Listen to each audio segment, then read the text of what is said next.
Good morning, good morning. Is your problem your emblem? What do I mean about that? Is what do you identify yourself with? Do you ever find that there's some people you meet and they just want to talk about their problems? And that's what it is. They just identify with that all the time.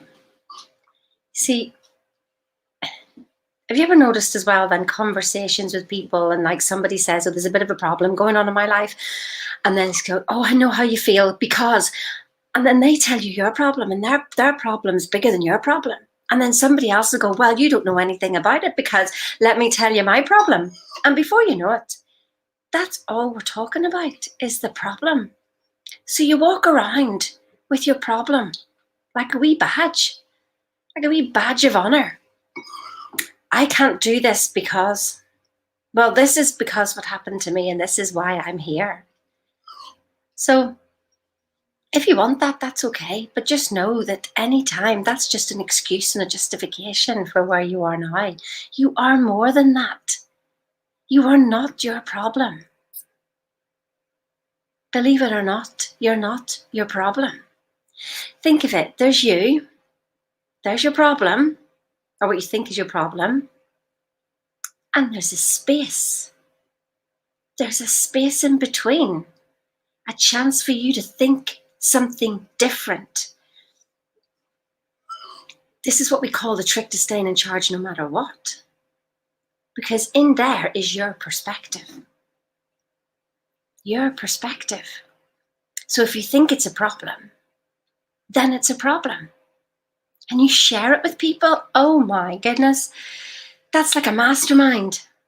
Don't you have people who have masterminds to create solutions so that they can grow? And you know the power of masterminds. You know, you get 2 people in a room, you don't have 2, you have 11. It just multiplies. A problem shared is not a problem halved. A problem shared is a problem multiplied and multiplied because you put energy into it. Like Abraham Hicks always said, it's like 17 seconds you're talking about a problem.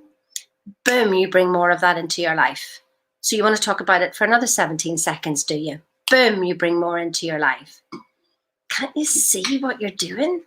Can't you see? So then you go, well, how do I solve my problems? Wow. Well, here's something that you probably never heard it said this way before. Oh, here comes the cat, wants to be part of it all here. Have you ever heard of Stephen Covey? And in his book, he says, sharpening the saw. Good morning, Francesca. So if you've never heard of it, it's a good book. So sharpening the saw, but you probably haven't thought of it this way round. So there's this man in the forest and he's sawing down this tree and he's been there most of the day and he's hardly made any inroads to sharpening this tree. Or sharpening this tree, you know what I mean? Cutting down the tree, sawing down the tree. And so this other man's walking around and he goes, wow, gosh, you're working really hard there. And he goes, yeah. And he goes, well, how long have you been at that? Oh, most of the day. Well, you haven't got very far. I tell you what, I've got some tools here that can help sharpen your saw. Why don't you just stop a while, rest a while, I'll sharpen your saw for you, and then you can get back to work. And the guy goes, no, I haven't got time for that. Do you get it?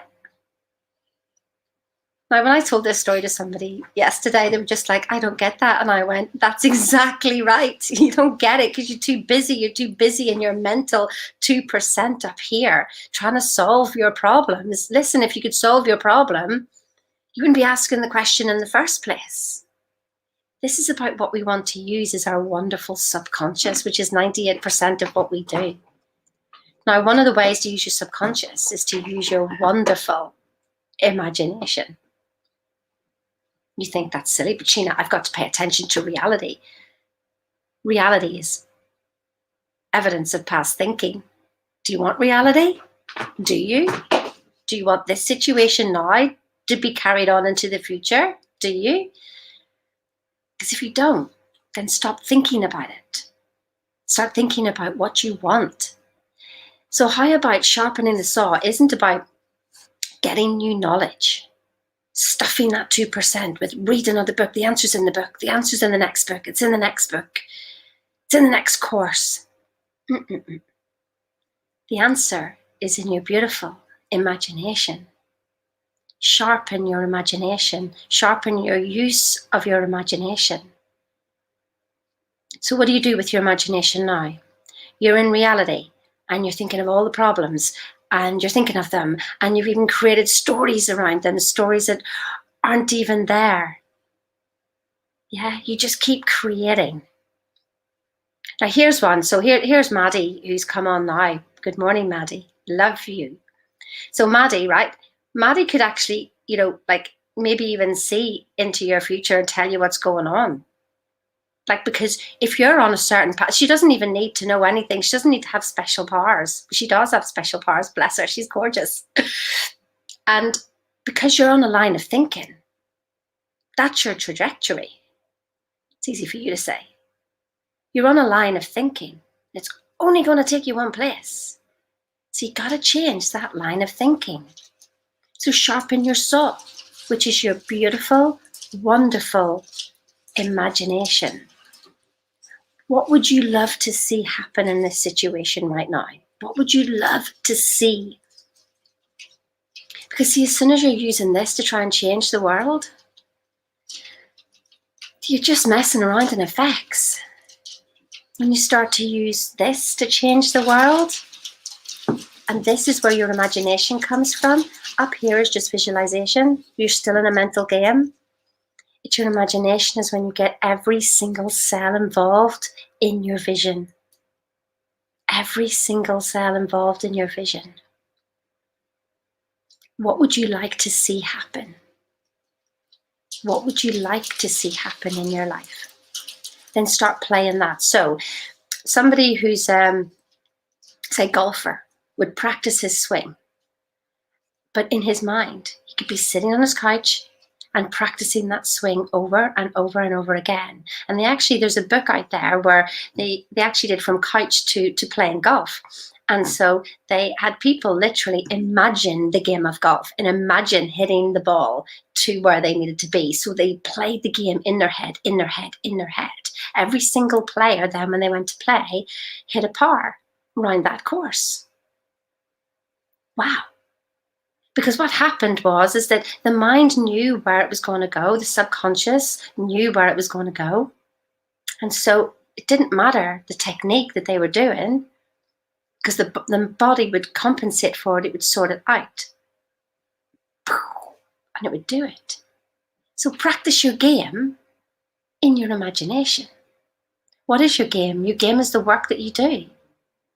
Practice, practice, practice. Sharpen your saw.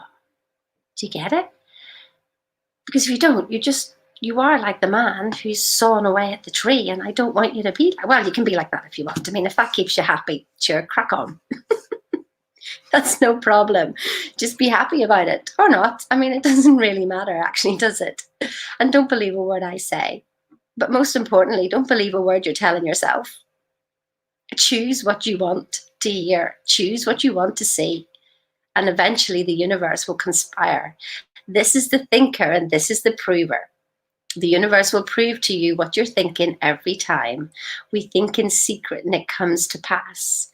Environment is but our looking glass.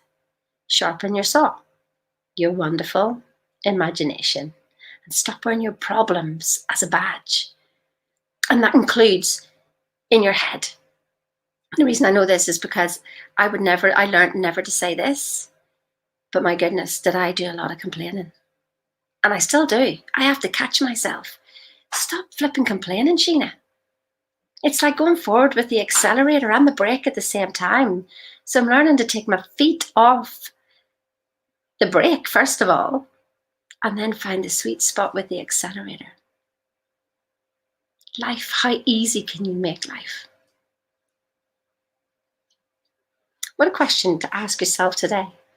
How easy can I make this? Whatever you're dealing with at the moment, ask that question. How easy can I make this? Have a wonderful day.